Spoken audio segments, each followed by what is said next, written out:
Assalamualaikum warahmatullahi wabarakatuh. Kembali lagi dengan Bang Dino di channel Dini Hari. Nah, kali ini Bang Dino akan membawakan cerita tentang siji suro, yaitu satu suro atau satu Muharram. Jadi cerita ini ditulis oleh Kak Intan di @gundulsilir. Kalian bisa langsung follow dulu Twitternya. Dan jangan lupa untuk kalian subscribe channel Dini Hari biar tidak ketinggalan dengan cerita-cerita menarik lainnya. Nah, gak usah berlama-lama lagi perkenalannya, langsung saja kita masuk ke ceritanya.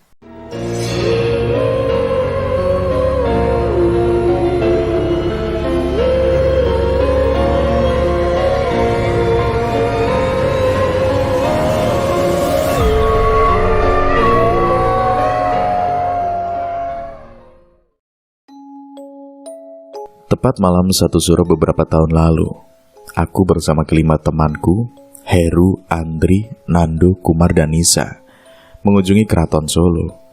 Kami ingin melihat kegiatan kirap pusaka setiap malam satu suro oleh Keraton Solo. Setiap malam satu suro, Keraton Solo melakukan kirap seperti memandikan pusaka keraton dan mengarak kebo bule berkeliling kota. Banyak masyarakat tertarik menyaksikan kegiatan yang dilakukan setahun sekali ini. Begitupun kami berenam, kami turut menyaksikannya datang ke Keraton Solo.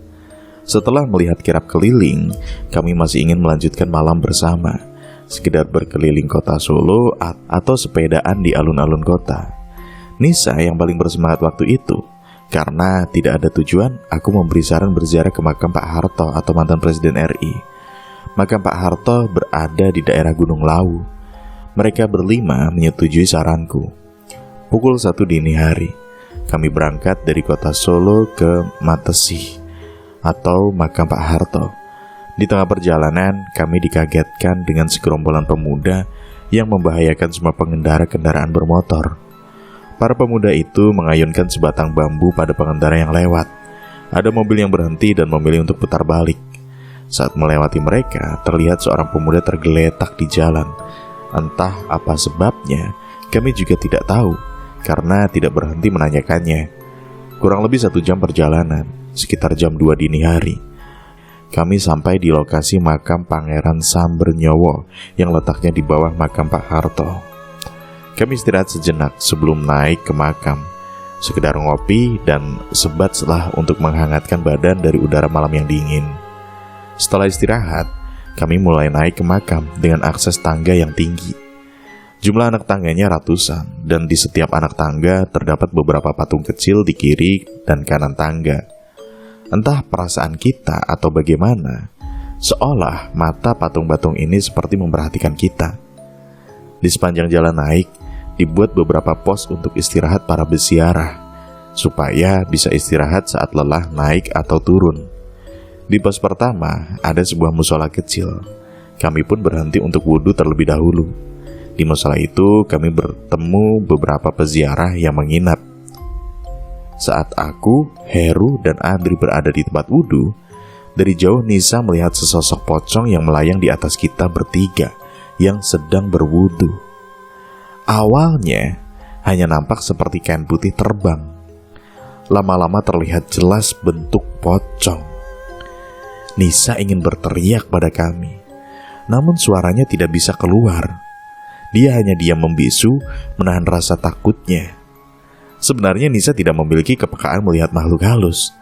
Tapi, karena saat itu Nisa sedang datang bulan, maka makhluk halus menampakkan diri padanya yang masih bau darah. Di antara kami berenam, aku, Heru, dan Nando, yang memiliki kepekaan terhadap makhluk halus. Setelah berwudu, kami melanjutkan perjalanan menaiki anak tangga menuju ke makam. Tapi saat itu, Nisa meminta turun dan tidak melanjutkan naik ke atas. Sepertinya dia terlalu takut. Karena tidak tega melihat Nisa yang seorang wanita turun sendirian di tempat ini, maka Andri berinisiatif menemani Risa nih. Ternyata Kumar juga ingin ikut turun karena dia juga takut. Nandu pun turun ikut karena merasa bajunya kotor akibat mabuk di perjalanan. Akhirnya mereka berempat turun kembali, tinggal aku dan Heru kembali melanjutkan perjalanan naik ke makam. Aku dan Heru berjalan pelan menaiki tangga ke atas. Entah karena udara malam yang dingin ditambah pepohonan yang rimbun di kiri kanan jalan, nafas kami terasa sesak. Atau mungkin mereka mengurumuni kami. Karena pada jam-jam itu makhluk halus akan beredar. Kita berdua tetap melanjutkan perjalanan naik dengan nafas yang gak tersengal lelah dan sesak. Di tengah perjalanan, kita bertemu 3 orang bapak-bapak yang berjalan turun. Aku mencoba menyapa mereka yang lebih tua, tapi mereka tidak menjawab sapaanku dan hanya melirik kami dengan tatapan aneh. Aku dan Heru hanya berlalu ke atas melewati bapak-bapak tadi. Akhirnya, kami sampai juga di gapura atas. Tiba-tiba, tercium bau sangat harum seperti wangi 1000 bunga. Aku dan Heru memasuki gapura itu. Terdapat pondok kecil untuk istirahat peziarah. Kita bertemu beberapa peziarah lain yang berasal dari Klaten yang sedang istirahat di pondok tersebut. Kita sedikit berbincang-bincang dengan para peziarah itu. Tak terasa waktu sudah pukul 3 pagi. Para peziarah menyarankan kami segera ke makam untuk berziarah sebelum waktu subuh. Kita pun mendengarkan saran mereka dan segera berpamitan untuk menuju ke makam yang letaknya di atas pondok itu. Saat memulai lagi menaiki anak tangga, kita urungkan sejenak langkah kaki kita, karena melihat seorang wanita tua digandeng seorang pemuda akan turun dari makam. Kita pun memberi jalan terlebih dahulu. Wanita tua itu berjalan turun dan tiba-tiba berhenti di depanku dan Heru dan bertanya kepadaku, "Kamu asalnya dari mana, Nak?" "Dari Sragen, Bu." "Sudah berapa kali kesini?" "Sudah yang kedua kali ini, Bu." "Oh gitu. Pada mau ziarah toh? Silakan naik. Berdoa yang benar. Semoga doanya diterima. Pada sehat dan selamat." "Iya, Bu, terima kasih." Aku dan Heru melanjutkan naik ke atas makam. Walaupun sebenarnya aku masih bingung campur kagum terhadap wanita tua tadi. Aku yakin beliau bukan wanita tua biasa. Di balik senyum lembutnya nampak kewibawaan yang kuat dan warna aura yang terang terpancar dari tubuhnya. Sesampainya di makam, aku berusaha berdoa dengan khusyuk, tapi perasaanku tidak tenang memikirkan keempat temanku yang tidak ikut naik ke makam. Benar saja, perasaanku menandakan hal yang kurang baik untuk teman-temanku di bawah. Karena Andri ingin naik juga ke makam untuk ziarah, Andri membujuk Nisa yang masih ketakutan untuk naik ke atas lagi. Nisa akhirnya mau naik lagi, tapi dalam perjalanan, tiba-tiba Nisa nangis sesenggukan dan memegang Andri kuat-kuat. Andri tidak begitu menyadari bahwa mereka berdua sudah dikerumuni makhluk halus yang begitu banyak. Berbeda dengan Nisa yang sensitif karena sedang datang bulan. Walaupun sebenarnya Andri juga takut, tapi dia terus memberanikan diri demi Nisa, yaitu wanita yang ia sukai. Bulu kuduk Andri meremang, kakinya lemas. Dicampur bingung dan khawatir pada Nisa yang masih menangis sambil menutup matanya. Andri memutuskan mengajak Nisa turun kembali karena keadaan yang tidak memungkinkan untuk ke atas menuju makam. Mereka turun dengan rasa takut yang amat sangat, tak beda jauh dengan Nando. Nando yang merasa badannya masih kotor dan sadar tidak seharusnya naik ziarah ke makam. Nando memutuskan untuk sekedar jalan-jalan tak jauh dari sekitar makam. Nando berjalan-jalan dan menemukan jalan setapak.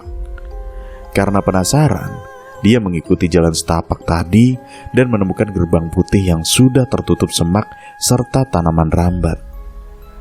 Nando mengintip dari balik pintu gerbang besi tua itu. Dia melihat sebuah rumah tua beranyaman bambu dan beratap daun belarak atau daun kelapa. Karena tidak akses untuk masuk, Nando berjalan turun lagi ke parkiran menemui Kumar yang tidur. Kembali ke aku dan Heru. Setelah selesai berdoa, kita segera turun karena sudah ditunggu teman-teman yang lain. Kami merasa saat berjalan turun menyusuri anak tangga, seperti gak ada beban, terasa seperti terbang dan gak merasakan lelah sedikit pun. Mungkin saja karena arah turun kali ya. Nah, tepat pas azan sholat subuh, kami berenam sudah berkumpul di parkiran. Saat itu, Nisa langsung menceritakan apa yang dilihatnya kepada kami semua. Nisa mengatakan melihat pocong di tempat wudhu tadi. Nisa juga memberitahukan makhluk apa saja yang mengurumuni dia dan Andri saat naik kembali. Waktu itu, Nisa melihat beberapa makhluk halus seperti genderuwo sampai makhluk hitam tinggi besar setinggi pohon kelapa, serta melihat sebuah makam yang besar dan panjang di sisi kiri arah jurang. Nando juga tak mau kalah. Dia menceritakan rumah anyaman bambu yang ia lihat. Karena penasaran dengan perkataan Nando, kami mengecek tempat yang dimaksud. Tapi kami tak menemukan jalan setapaknya, apalagi rumah. Aku juga sempat bertanya pada mereka berempat, apakah melihat ketiga bapak-bapak yang kami sapa sebelumnya turun? Tapi tak ada yang melihat ketiga bapak itu turun. Padahal Andri dan Nisa sempat naik lagi walau berhenti setengah jalan. Setelah saling bercerita, kami segera bersiap untuk pulang pukul 6 pagi.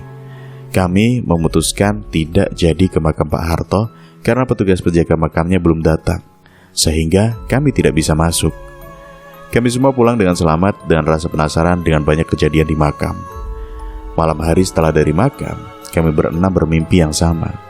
Mimpi kembali lagi ke makam itu yang seolah ada yang meminta datang lagi ke makam itu. Karena penasaran dengan rumah yang dikatakan Nando, aku sempat mencari tahu. Dikatakan rumah itu adalah rumah juru kunci pertama dari makam tersebut. Tapi anehnya, rumah itu ditemukan. Begitu pula jalan setapaknya. Dikatakan pula apabila berziarah ke makam tersebut dengan niat yang baik, juga dengan doa yang sungguh-sungguh, maka keinginannya akan terpenuhi. Entah benar atau tidak, tapi kata temanku, keinginan mereka ada yang terpenuhi meski kamu tidak tahu keinginan apa itu. Pernah satu ketika aku ziarah lagi ke makam itu bersama teman-temanku lagi. Kami bertemu mas-mas yang tujuan ziarahnya adalah mencari pusaka gaib. Tapi anehnya, mas itu sepertinya tak kunjung dapat. Sampai bertemu temanku yang peka dan banyak bertanya pada temanku itu. Sampai ada seorang bapak yang turun ke bawah sampai menyempatkan diri naik lagi untuk memberitahu kami mas-mas yang kami temui itu tujuannya kurang baik. Kami disuruh berhati-hati. Bapak-bapak yang berpenampilan kejawen yang baik hati sampai menyempatkan diri naik lagi padahal tinggi jalannya. Bahkan bapak itu menyapa kami terlebih dahulu yang lebih muda darinya. Semoga kami bisa bertemu bapak itu lagi jika kesana lagi. Ya, itulah cerita dari Kak Intan tentang siji suro atau satu surah atau satu muharam di makam Mangadek. Nah, terima kasih buat Kak Intan yang sudah memberikan izin kepada Bang Dino untuk membawakan ceritanya. Dan buat kalian, terima kasih yang sudah menonton video ini sampai akhir. Jangan lupa untuk klik like, share, and comment, dan subscribe tentunya channel ini biar tidak ketinggalan dengan treat-treat horor menarik lainnya. Terima kasih, see you next video. Wassalamualaikum warahmatullahi wabarakatuh.